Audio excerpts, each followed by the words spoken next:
And it's another evening here in the X Zone with yours truly, Rob McConnell. And we're coming to you from our broadcast center and studios in Hamilton, Ontario, Canada.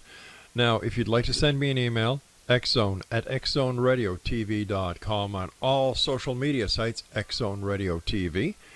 And if you'd like to find out about the programming we have available for you 24/7, 365 on the X Zone Broadcast Network, visit www.xzbn.net. And we're coming to you around the world tonight on the X Zone Broadcast Network, Talkstar Radio Network, Mutual Broadcast Network, iHeartRadio, and of course, Simul Radio and Simul TV. Exonation, my guest tonight is a gentleman I've had the pleasure of knowing. We figured this out before the show, over 25 years. LOYD Auerbach is his name, and he is a world-recognized paranormal expert with thousands of media appearances and author or co-author of 9 paranormal books, the most being the revised Psychic Dreaming and the republication of Mind Over Matter in 2017 from our good friends at Llewellyn Publications. In 2016, Crossroads Press published ESP Wars, East and West, covering the psychic spying programs of the U.S. and Soviet Union, co-authored by Dr. Edwin C. May, by the way, who ran the U.S. program, Dr. Victor Rubel, and Joseph McGonigal, the project's #1 remote viewer. He is the founder and director of the Office of Paranormal Investigation since 1989 and the president since 2013 of the Forever Family Foundation, an organization supporting research on life after death and the work of spirit mediums in the grieving process. He is on the faculty of the Atlantic University, JFK University, and the Rhine Education Center and HCH Institute, teaching parapsychology and other subjects both online and locally in the Bay Area. Now, just some of LOYD's media appearances are here on the X Zone, and of course our good friends on Coast to Coast Late Night with David Letterman and so on. He is a parapsychologist, professional mentalist, psychic entertainer, performing as Professor Paranormal, author, professional speaker, and professional chocolatier. And you can best contact LOYD on his Twitter feed at Prof Paranormal. And joining me now after a long time is LOYD Auerbach. And LOYD, welcome back to the X Zone. Always great having you with us. Thanks very much, Rob. Nice to be back. LOYD, over the years, like we checked our files, and you've been a guest here on the show sporadically over the last 27 years, Craig is telling me now. Mm-hmm. How have you seen the world of the paranormal change over these years? Well, parapsychology itself, the research end of things has, of course, brought some more people into it. We've seen some more cooperation with folks outside the field, which is something we've looked for quite some time, especially in the area of consciousness studies and physics. Right. And we've seen the growth of actual scientific research with spirit mediums. In the general populace in the world around us, we've seen this incredible focus by the media on ghost hunting, especially since the early 2000s. And that's been both good and bad for the field and for our understanding of what's happening, unfortunately, or fortunately, depending on how you look at it. How do you look at it as a parapsychologist? Well, it's been great. This TV show's been great in bringing people out of the woodwork who otherwise would not have been talking about their interest. But what they've done, what the shows have done, by not including actual researchers or talking about the history of the field, by focusing on people who used to be plumbers or who are basically hobbyists, they really have made this more of a hobby for people that everybody seems to think they can do without any background or understanding. And a whole new folklore has emerged from television around how the phenomena behaves and what people need to be afraid of and how people need to investigate or should investigate. And it's amazing to me. One of my students at the Rhine Center a couple of years ago actually went online and spent a lot of time looking for active websites of ghost hunting groups and found over 3,000 in the United States alone. So that's just an incredible number. It's crazy, especially since most of them have no clue on the history and how to do actual research in the field. Now, how many years ago was that list of 3,000? Probably, I think it was 3 years ago. All right, we just did an update with our files, and we have over 5,684. Yeah, Yeah. groups, that doesn't surprise me. Yeah, it just doesn't surprise me at all because usually what happens, I saw this happen actually in Seattle years ago. There was one in the 90s, I think late 90s, there was one ghost hunting group. And within 7 years, there were 50. Wow. Because people joined the one, didn't agree with each other, so they split off, didn't get along, split off again, and continued to split off. Unreal. Totally unreal. Yeah. So when it comes to the big picture, and you as a professional parapsychologist, are these groups who really have no idea what they're doing, are they doing more harm than good? I think, for the general public, just overall, there's a potential for harm, and I've certainly seen that in a number of instances that have come to me. They've certainly created new folklore that people in the general public are believing, which is unfortunate. It makes it more difficult for those of us who are in the field to actually... I hardly ever get cases these days because I don't have wild claims like some of the ghost hunting groups do. Yeah. And I don't work like they see on TV. So it's created problems for getting people help when they need help. It's created problems for individual families where there was a normal explanation, but suddenly they have a demon in their house because for whatever reason, somebody's stomach growl was interpreted on an EVP as a demon dog. Consequently, the house has been kind of like made off limits to all ghost hunting groups because now there's a demon there, when in fact it was nothing at all. So for the public, it's potentially a negative thing. Again, I think that because of these shows and these groups, we are finding some people realize as they do this that there's some issues with what they're doing, and then they seek out those of us in the field who are teaching, or they find actual resources in books or in organizations, and they come into the field, which is great. I think we've gotten a number of really good people in our field because of the, I guess you could say, the ineptitude of so many of the methods of the ghost hunting groups. I've had a number of groups on the shows over the years, and more recently, they're all trying to play psychologist and demonologist at the same time. And I've asked them, I said, well, don't you take any responsibility for any negative action that you cause, or any mental harm that you cause? And the answer is, well, no. Yeah, because they have no training whatsoever. Yeah, exactly. They don't know what they're doing. Exactly. Talk about a cottage industry. Lloyd, you're best known as your work as a Ghostbuster, but you're also a very well-known expert and respected person when it comes to psychic dreaming, as well as dreams. Where did the crossover come? Well, I've always been really a generalist when it comes right down to it. I think the best known as Ghostbuster comes from Ghostbusters in some respects. I always enjoy doing field investigation and field work, certainly over doing laboratory research. But I've been an educator and working with the general public and media since I got out of grad school many years ago. When Ghostbusters came along in '84, because of some synchronicities for me, positives for me, not necessarily for everybody in my field, I was featured in an article in the Oakland Tribune, a huge piece that got picked up by the Associated Press and went all over the country. So I suddenly got thrust into this role of pseudo Peter Venkman from Ghostbusters in some respects. And because I like doing investigations, that made a lot of sense. But I've continued to teach all sorts of courses. And even at that time, I was teaching courses in anthropology and parapsychology, introduction to parapsychology. Yes, I was teaching some field work, but I was also teaching a variety of topics. And part of that was on psychic dreams and on psychokinesis and other things. So after my first book came out, when my publisher came back and said, we'd like you to write another book, and I said, well, I have some ideas. Do you have some ideas? And they actually said, the original publisher said, how about a book on psychic dreams? And I said, okay.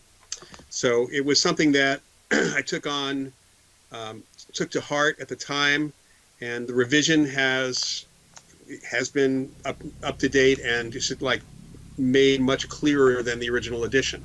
All right, Lloyd, stand by. You and I have to take our first break here at Nexo Nation. Our guest this hour is Lloyd Auerbach. And if you'd like to contact Lloyd, the best way to do it is through his Twitter feed at, let me see here. Are you ready? Okay, at Prof Paranormal. We'll be back on the other side of this commercial break as we continue here in the X Zone with yours truly, Rob McConnell, from our broadcast center and studios in Hamilton, Ontario, Canada. Don't go away now.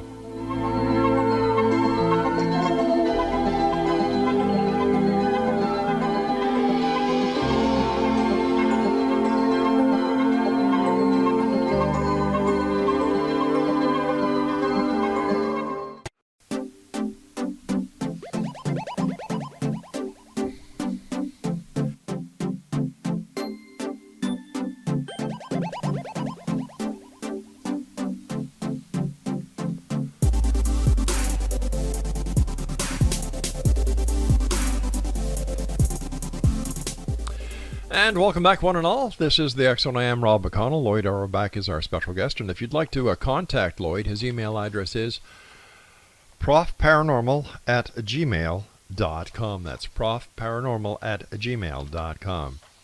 Lloyd, what's the difference between a regular dream, or what some people call a normal dream, and a psychic dream? Well, first thing is a regular dream could be all over the map, whereas a psychic dream has specific content information that you couldn't possibly have known. So information about the future, about distant locations or events, kind of the same difference you'd find with a normal perception versus an extrasensory perception. The other aspect of that is that what I've gotten from people over the years doing research for the book originally and since that time is every time I ask people, how do you know that that was a psychic dream? Right off the bat, they will say, well, it felt different. And they couldn't express that, but it did seem different. Realer than real is something we sometimes hear. So how does a psychic dream manifest? What's the physiology behind it? Why do some people have psychic dreams and others don't? Well, actually, it's along the lines of why some people have psychic experiences and others don't. Okay. And we all do have psychic experiences from time to time.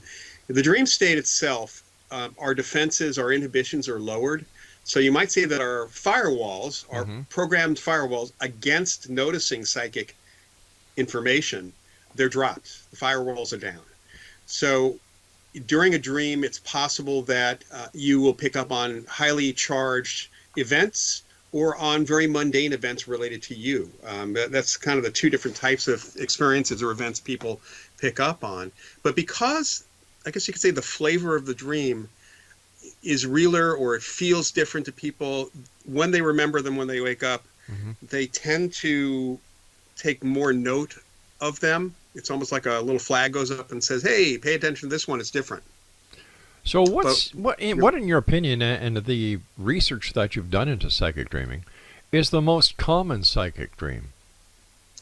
Interestingly enough, it's precognitive dreams. Dreams of the future are the most common. And part of that may be because we as human beings are planners. We're always looking towards the future. Right. Most people consult an oracle every single day. We call the weather guy. So we're interested in what's going to happen next. And that probably plays into a lot of what what comes up to our attention from the dream state as well. And of course, there are a couple things about psychic dreams, about precognitive dreams, that are really interesting. One of which is that if there's enough information for you to make a change, to make a different decision, you can do that. At which point you may never know if your dream would have come true if you hadn't made a different decision. And the other aspect of it is a lot of times precognitive dreams don't provide enough information to do anything about the events. So why is the dream state so fertile, or seemingly so fertile, that these psychic dreams actually do occur? It's really down to our inhibitions, our blocks being dropped. Children are more psychic than adults because they haven't been educated out of it. They haven't been programmed by culture. They haven't been programmed by religion, by their families, by their experiences. They haven't been told that imaginary friend they're talking to can't possibly be a dead person. It's got to be somebody you made up. So it really is interesting that as we go through most societies, most cultures, we put these blocks up. We don't want to be seen as weird, so we ignore these experiences. But in the dream state, we can always write off a dream as just a dream. It was just a dream. So it's really about the free-for-all that can happen in the dream state compared to our waking state, where there seem to be a lot of rules. There are those who believe that everything in life is planned. How would a psychic dream that influences a person who is planning to do something and they don't do it because of the psychic dream, how does this affect the time-space continuum? Well, everything we've seen in our field is that it is not a definitive future. There's no definite future. There's a probable future, or maybe even several probable futures, but every decision we make affects what's going to happen next for our immediate surroundings, and perhaps there is a ripple effect depending on who you are. There have been a number of incidents where people have gotten information from their dreams, they have acted on it, and they have either prevented tragedy or put themselves in the right place at the right time because of it. And we have this thing called the intervention paradox within the field around precognition in general. And that is, if you dream of a car accident about to happen the next day, when you drive your normal commute route to work, and you decide to take a different route, and at the time you had been on your regular route, there was a huge accident, which you would have, timing-wise, been right in the middle of. And in your dream, you saw yourself getting injured or hurt. You have now avoided that. Now, you haven't stopped the accident, but you've changed your personal future in that respect. So where does that fit in? Where do psychic dreams fit in when it comes to synchronicity or coincidence? Well, of course, we can dream. This is one of the things that skeptics love to talk about, is that you only remember the dreams when they come true. You don't remember all those times you dreamed about something which didn't come true. I beg to differ with those ones. I would differ with that, because the dreams that do come true feel very, very different than the other dreams. They felt different when you had the dream, not just after you found out it came true. So there's an element of experiential perception to begin with. The other thing is that most dreams are metaphorical in nature, whereas psychic dreams tend to be a lot more literal. And there's just, in the continuum of dreaming, synchronicity can come in there. I mean, this could be, remember that we don't remember all our dreams. True. Very few people remember every dream you have. In fact, when people remember their dreams, they tend to be the dreams that they had in the last sleep cycle before they woke up. They'd have to wake themselves up after every dreaming cycle throughout the night in order to remember every single dream they had. So there's information still going into the unconscious, and it may be that some synchronicities are an unconscious push of ourselves to be in the right place at the right time, or the universe may have some plan for us from time to time. Let's say, for example, we have a psychic dream that depicts future events. Can we use that information to actually alter not only our future, but the future of others? Yes, we can, if we have enough information. This is the key. Unfortunately, as the remote viewers in the Stargate program learned also, you don't always have the full picture. You're maybe missing some key elements of what's going on. And this is something all psychics know about, that getting a full picture of everything is not always easy. So if you, as a good example of what could have happened, back in 1978, 79, there was a guy named David Booth. He was a computer salesman. He started having recurring dreams. He was not a psychic. He started having recurring dreams about a jumbo jet going down at O'Hare. And he saw it at after dark, and he had specific, weather conditions, which were pretty generic at the time. He knew what was wrong with the aircraft. Right. He actually saw a problem inside the aircraft. He was not an aviation guy. He had no background in engineering. But he had enough information in his dream, and it happened again and again and again. He saw it going down and killing everybody, that he called the FAA. Now, I was lucky enough through a friend of my dad's at NBC News to speak to the person who spoke most to David Booth. This is back in the late 80s. I got to speak to this guy, to Jack Barker. And he told me that the reason they took him seriously was because of his detail about the fault in the aircraft, which was not a normal thing, wasn't a major thing, was enough, though, to cause a real major problem, but it was a small thing that would be hard to get at. The problem was, and they would have, they literally would have grounded the plane, but they were missing some vital pieces of information. They didn't know the exact date. They knew approximately when, because Booth had a sense of when it was coming in the next month. Approximate time, approximate weather conditions, which unfortunately were pretty steady at the time. Nothing unusual in the dreams. Mm-hmm. Knew what was wrong with the plane, but did not know what airline or what flight number. And if you know O'Hare Airport at all, you can't ground every single plane of a certain type without causing major trouble. I mean, literally you have to have taken every plane out of service. The biggest problem was this fault could not be found and fixed unless you took the aircraft out of service for 24 hours, maybe even a little bit more. So they didn't have enough information to do anything about it. Had he known, even the airline, now I don't know if this is true, but Barker told me that had he known the airline, they would have at least been able to have the aircraft for that airline over a couple-week period. They may have missed that aircraft anyway, but they would have been able to start doing it with that airline. They couldn't do anything about it. So if with missing a single piece of information, a little additional information, they could have actually avoided that issue, which actually happened. The crash did happen, as he said, and the fault was exactly what he said. Now, of course, if somebody called the FAA today with that story, they would be investigated by Homeland Security probably within 15 minutes. Exactly. Hey, Lloyd, stand by. You and I have to take our news break at the bottom of the hour. And Exonation, if you'd like to send Lloyd Auerbach an email, his email address is profparanormal@gmail.com. And the current edition of the X Chronicles is up online, the late January 2019 edition. Just go to www.xchroniclesnewspaper.com, and the lead story is the reviews on Project Blue Book, the TV show, and it was written by the one and only Kevin Randall.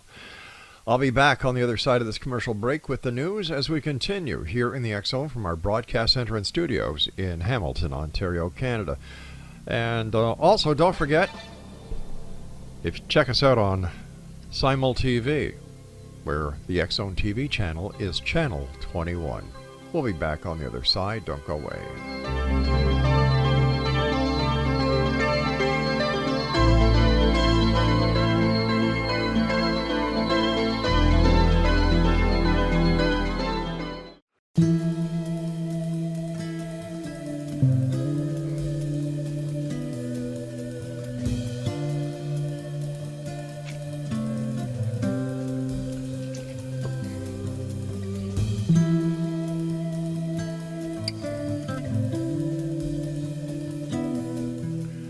And welcome back, Exonation. My guest this hour is Lloyd Auerbach. His email address is profparanormal@gmail.com.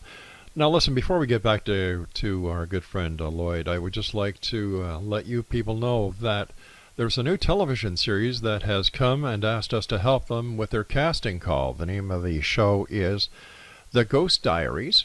And if you have had a paranormal experience, if you are a paranormal investigator or ghostbuster, and you'd like to submit your story or your group or your team or your haunted walk or whatever the case is to the producers of the Ghost Diaries TV show, visit www.theghostdiaries.com. No, wait a minute. I'm sorry. That's the one they were going to use. Now they're using www.ghostdiariestv.com. That's www.ghostdiariestv.com.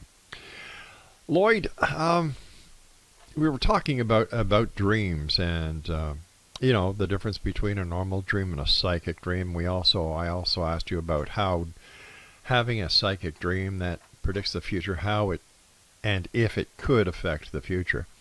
But a lot of people talk about lucid dreams. I'm a lucid dreamer myself. I can have a dream within a dream within a dream and know these are all dreams because I have a very simple technique I use. If I think I'm in a dream, I try to read something, whether it's a sign, a menu, a newspaper, whatever. And I know I'm dreaming when I can't understand the gibberish I'm looking at. And of course, I have fun. So how can we use lucid dreaming and psychic dreaming? Well, it's possible within the lucid dream for you to, since you're basically God in the dream world at that point, to make yourself psychic. Say, I am psychic. I'm going to do remote viewing and choose a target, or I'm going to predict the future and literally give yourself permission to be psychic and give yourself that superpower. Now, I've certainly, on rare occasion, I've had lucid dreams, but when I have, because I'm a comic book geek, I've always had superpowers in those dreams, and there's no reason why that one of those powers couldn't be psychic, or something else related to that. And the thing to do is to, in that lucid dream, be sure to tell yourself to write everything down when you wake up, so you have the information available to you. How many dreams a night does a normal person have? I don't know if there's any way to count the number of dreams, but the dream cycles, if you're doing a 7.5 to 8 hour sleep, a sleep cycle is 90 minutes. So you pretty much have 5 potential sleep cycles, although the first one, you're in and out pretty quickly, maybe not as much REM sleep at that point. So the odds are you're going to have 4, maybe 5 cycles of potential dreams. But the number of dreams, there's really no way to calculate that. Is there any explanation why some people have dreams that are in color and black and white? Well, generally people dream in color. One of my colleagues used to say that the black and white ones are the reruns. Well said. But well said. It probably has to do with the way you look at the world and what you're thinking about. Someone I spoke to a few years ago, a dream person, said that more people used to dream and report dreaming in black and white until color hit the movies. Ah. So, it's like the way we think of a visual canvas, which is movies and television, these days YouTube and everything else, right, may have something to do with influencing our dreams and how we interpret them, or how we remember them too. In your opinion, what is the sole purpose of a dream? Like, why do we dream? Why? Well, the why, I'll tell you just in general, and then I'll give you my opinion. In general, there's a wide range of explanations for dreaming, and we don't know for sure which it is.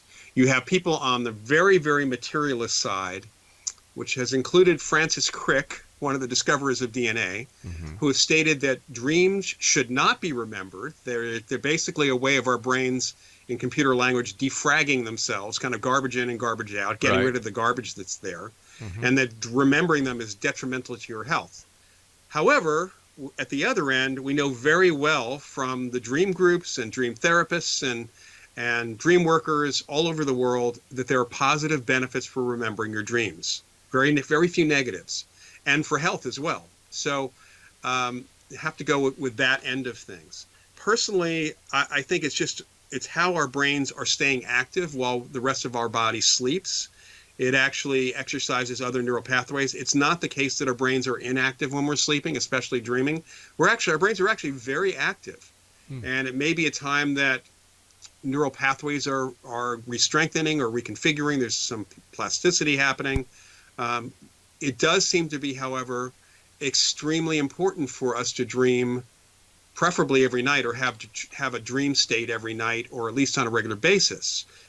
Sleep deprivation studies have shown that when you start hitting a certain level of sleep deprivation, you start hallucinating. In other words, you start having waking dreams, because the part of your brain is trying to force you to dream, even if you're awake. And of course, after 96 hours or so of sleep deprivation, you may have a psychotic break. Unreal. When people dream, can they actually receive communication from spirit or those on the other side? Certainly, that's just as with any other psychic experience or psychic ability, the dream states are really fertile ground for that. It is, I guess, again, your defenses are down. Anything goes in the dream state. And people have reported some really interesting communication, some of which has actually proven to have factual content that they didn't know. The question, though, is around, is that person you're having a conversation with in that dream, is that really the spirit of your grandfather? Or is that your brain helping you cope with the death of your grandfather? And we don't really know for sure what's going on there. We can't pin that down. Partly at that point, because no one else is seeing the spirit or experiencing that spirit. At least when you have multiple witness sightings, you have that kind of confirmation. But from a grieving perspective, it doesn't matter. It doesn't matter whether you're really talking to your grandfather or not. It has a healing factor to it. Why do we forget our dreams so fast? Why don't we remember them? Well, that of course goes back to the materialists who think that it's because we shouldn't remember any of the data. It's all garbage. Anyway, it just seems to be, for the rest of us, a part of the process of uncluttering, just keeping things in the unconscious as much as possible. So when you're dreaming, when you're sleeping, actually, your conscious mind is quiet. It's your unconscious that's actually active. And we tend to keep those two things separate quite a bit. Why we forget so much has to do with memory in some respects, and we're still unsure about why that actually works and how that happens. You know, one of the phrases that I've heard when talking to people about dreams is something called dream incubation. What is that? Yeah. It is an ancient technique, goes back at least to the Egyptians, if not to the Babylonians, the Mesopotamians. It's the idea, well, it's where we have the phrase, I'll sleep on it, coming from. You ask yourself, well, of course, in ancient Egypt, you probably ask the gods to provide you with a dream, but you ask yourself to provide you with a dream. Yeah. And you do this as you're going to sleep, a dream dealing with a particular situation. So, for example, if I'm going to ask my boss for a raise or a promotion tomorrow, I want to dream about the best way to do it. So I might tell myself over and over again, I need to have a dream about practicing the best way to ask. Show me the best way to ask in my dreams. Because I already know the answer. I may not consciously know it. It's already there. Mm-hmm. The other part of it is, as part of dream incubation and this programming that you're doing for yourself, you're going to say, and I will remember that dream. So I think it's really important that people reinforce the recollection of that specific dream and to have something ready to write with or record with when they wake up in the morning. Based on your years of experience, how can we best work with our psychic dreams? Well, you know, what's an interesting thing is there's kind of 2 points or 2 parts to dream work at the very beginning for any individual. One is the intention to remember your dreams, that you really do want to do that. And the other is the recording of your dreams in some way, shape, or form to reinforce the fact that you actually want to remember your dreams. So when I started writing this book, I'm not a person who, before or even after writing the book, typically remember many of my dreams. I remember some here and there. I certainly remember the few psychic dreams that I have when I have them. Mm-hmm. But what was interesting for me is as soon as I started actually writing the book, I'd already been doing research on it and such, but the day I started writing the first page of the book, that night and the next morning, I remembered more dreams than I had in years and years and years. I couldn't remember the last time I remembered as many dreams. And throughout the entire time that I wrote that book, I was having intense dream recollection. To me, that was partly my intention because I was writing a book on dreams. And my unconscious saying, okay, we're going to give you fodder, something to work with here. All right, Lloyd, stand by. We've got to take our final break. Exonation Lloyd Auerbach is our guest. And if you'd like to contact Lloyd, his email address is profparanormal@gmail.com. And we'll be back as we wrap up this hour here in the X Zone with yours truly, Rob McConnell, from our broadcast center and studios in Hamilton, Ontario, Canada. Don't go away now.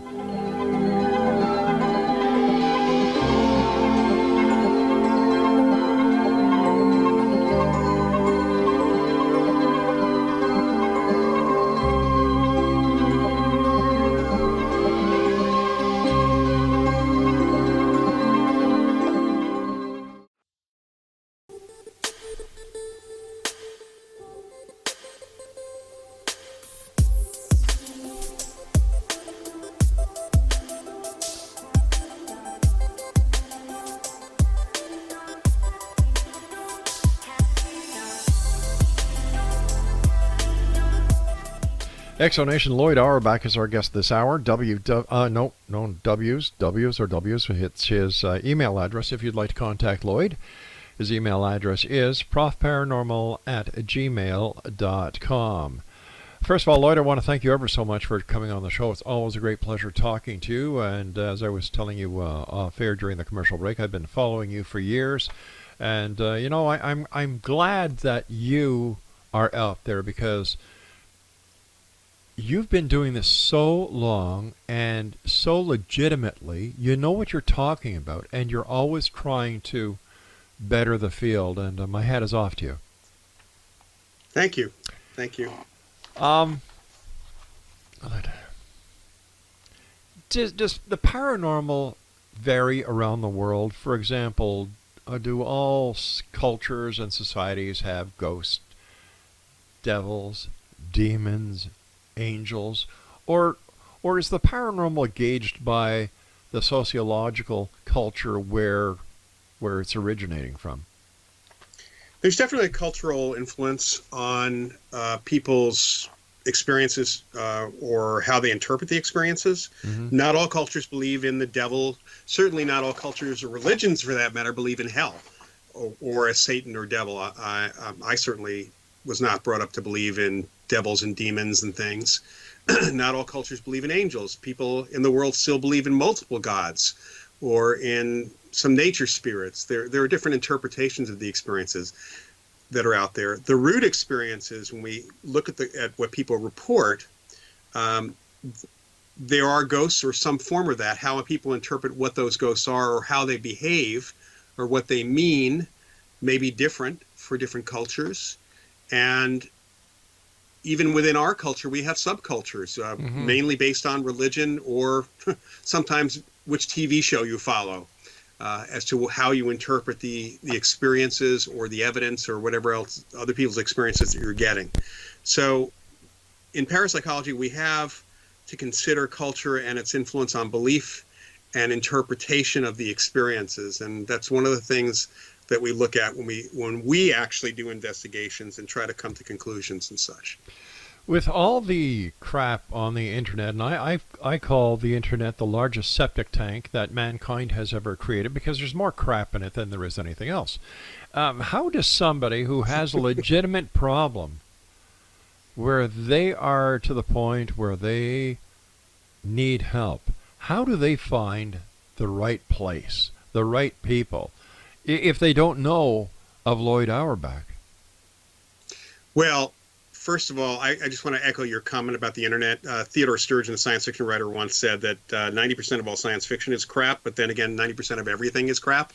So that certainly fits the internet.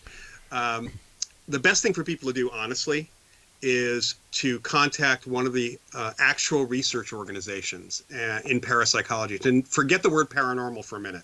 Okay. Use the word parapsychology. That's important. Or the phrase psychical research.